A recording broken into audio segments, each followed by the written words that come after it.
thian dun in biak na tang in English zirleng o uluk te win kan lo enanga riat thiam tumin kan ngai tu azuyanga engtia English man tur nge ti kan riat theinan luk te win kan lo thlir le don nia. Hi John, when did you back? I thought that you're still there in Bangalore. Hi John, eng ti ka nge lo hoa Bangalore ila omreng amokatia. Antia, John chuan. Hi Lenny, long time no see. Everything's fine. Yes, I have returned couple weeks ago. Hi Lenny, kanin mulo na avari to ve. Engki ma travek mo. Kar ni liam ta khan. Kalau hoa. Antia. Lenny chuan, when do you going back again? Why did you come back? Hope everything's fine. Eng tika nge hi kalle don. Ngati nge lo hoa. Engkim a traffic ang tiro. Antia. John chuan, I took long leave. And I'll go back after 1 month. Sol rei deu lek kala thakat nuwa katsukang. Antia. Lenny chuan, John and Hannah chuan. I see. I would like to ask you something as we are friends. Because you're fluently talking English right now. How did you learn? Ani chu thian kan ni angin thil ka zo du chia. English strong hi thiam ta hle maya. Eng tin nge easier thin ti in Lenny chuan John chu an zota. John chuan, it was very tough Lenny. I tried as best as I could. You won't believe how I've gone through. A har sa trin kop mai Lenny ka thei tok tak zet khan ka be trin. Eng thil te nge ka pal tlang ti hi yoi lo hial zokang. Antia. Lenny chuan, I know John, cause we are Mizo medium from the beginning. I'm also still facing, and could you tell me the details how you went through? John ka rialom, achan chu Mizo school a char kan kala, kei po hian kala tok me ka zela sin. Eng tiang che in nge, ikal tlang pui I beidan chip chiar, takin min lau ril te khai. Antia. John chuan, first of all, you have to practice anytime, anywhere and every place. Stop trying to translate in our language and keep talking each and everything. Don't care about it whether they respond or not. Ama sabera chuan eng huna po, eng muna po, eng tiklai pon English ka I practice turani. Itonga le lin kha tum lo la engkim kha be pop la lo chan let lo a che khan buai su. Antia. Lenny chuan fret hiam lo tak chuan, how's possible? We should translate in your language first, right? Otherwise, how can we know whether is it correct or not? Eng tin nge ani theyang kan tonga kan le masak lo te chuan ani lo chuan eng tin nge adik lo kan riat theyang. Antia. John chuan chang le tin, I fish already when I've started learning, and I keep on checking whether my grammar is correct or not. But that's not necessary, and it makes me despair indeed. Kalau tong to alom, ka sir tran tir hian chuan ka grammar dik lo ka en dik reng boka. Ma se kha atul lo ani kha khan min ti beidong tak zet zo ka sin. Antia. Lenny chuan, so what will I do? What's the main key? I've learned so many new words, but I keep forgetting within a moment. I can't remember if I try hardly. Tell me everything, then I'll try to follow it up.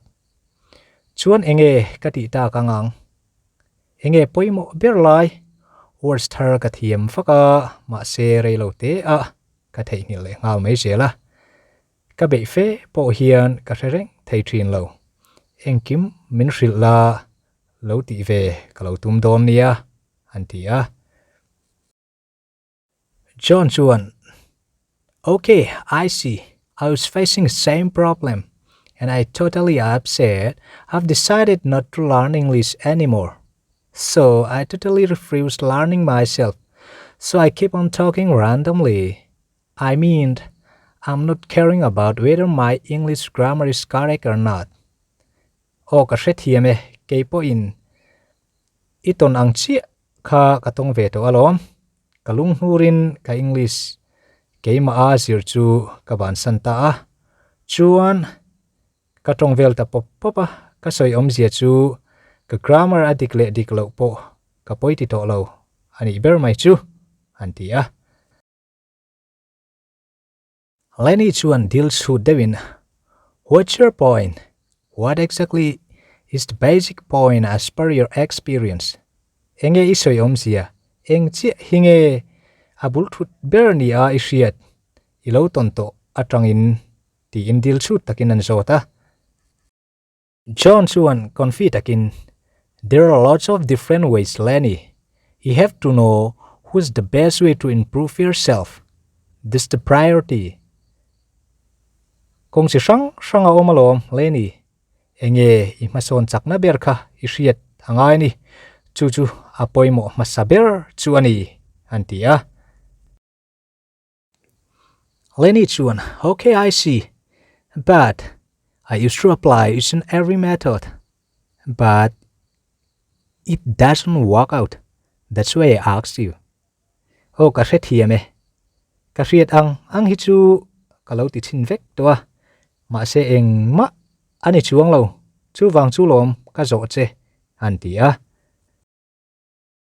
John chuan, okay, listen carefully. What's your weakness point? You have to know this one also.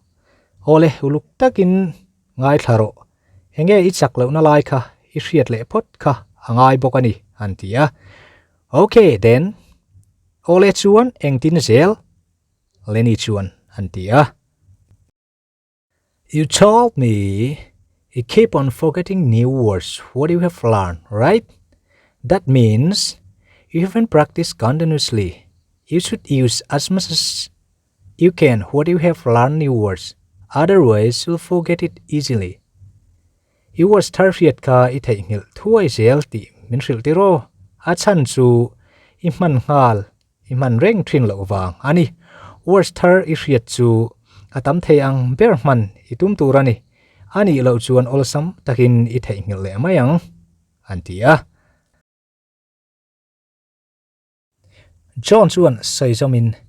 So, if you got 5 new words in a day, that would be very great. And you have to learn how to use that words. Then you should use more than twice in a day. You won't forget that words.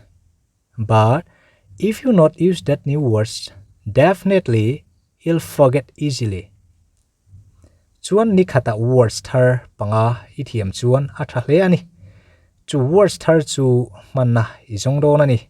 Ni khata voi ni aya tam iman chuan kha words thar kha ithei ngil to olawang. Ma se kha words thar kha iman zui lo chuan awlsam takin ithei ngil le nge do na ni. Antia. Lenny chuan, I know that, but I'm alone. Then whom should I practice with? You make me confused. Kashialo am khachu. Ma se mani chawin. Kania tunge ka practice puita kang. Hisoy omje hi kamanchi alo. Antia. John chuan, you should not care about whether it's living or non-living things. Just talk to them. And try to use new words what we have learned earlier. Then you'll get to know how easy it is. Til nung le nung lo. Andi khangai tu abuai angai lo. Betop maila. Itotiam tharka man na zong ngala. Ahar sat lo zia isrethay mayang. Antia. Lenny chuan rethiam chia lo chuan. You want me to talk randomly or what? It's look awkward. Bede pop turin min du di nang e. Ava atlak om veo. Antia. John chuan. Are you really wanted to learn English or not? Then you have to apply multiple ideas. If you failed again, I'll give you another tips, but you have to sincere about it. English hi du tak nge tak lo. Chuan ti dan pakhat ayatam iti chin te po angai ve a. Ila thiam thei lo lo cham le ani chuan adang ka hril leang che ma se rilru ipek angayang antia. Leni chuan hre thiamin. Okay, let me apply this method. You'll see how it works. Ole hei hi kan ti ve chin potanga. Enge an don ni antia. John chuan du tho takin one more thing. This is very important and you have to keep in your mind. You have to trust your own self, whether your English is broken or not. Let them use whatever they want, cause there's a lot of different English words. So dictionary will be your best friend while you're learning English. Thil pakhat hei apoimo khop mai ivong reng donia. English ka alono pang chia deu ani point in ring talk em turani. Midang te chuan andu du mang mai se words chi sang a oma. Chuan English is rely chuan dictionary hi itrian traber ani tur ani antia. Leni chuan. Okay, I understand. I'll practice as much as possible. Now I realize what is the best way to improve my English. There's no other option. There's only one way. That's a practice only. Ole ka hre thiame ka thei ang ngatam ka practice ang tuna chuan ka hre chuak ta enge English ma ka son nana thaber chu thildang eng ma om lo ani practice chau lo chu antia. Ole tuna tan chuan kan lo du tok le potanga ka video kan lo ena tong khan English sir dan tur thar kan riat chuang ka be sein ka ringtlat ani chuan like le comments min lo petu te in chunga kalom tak ka set ani. Thanks for watching.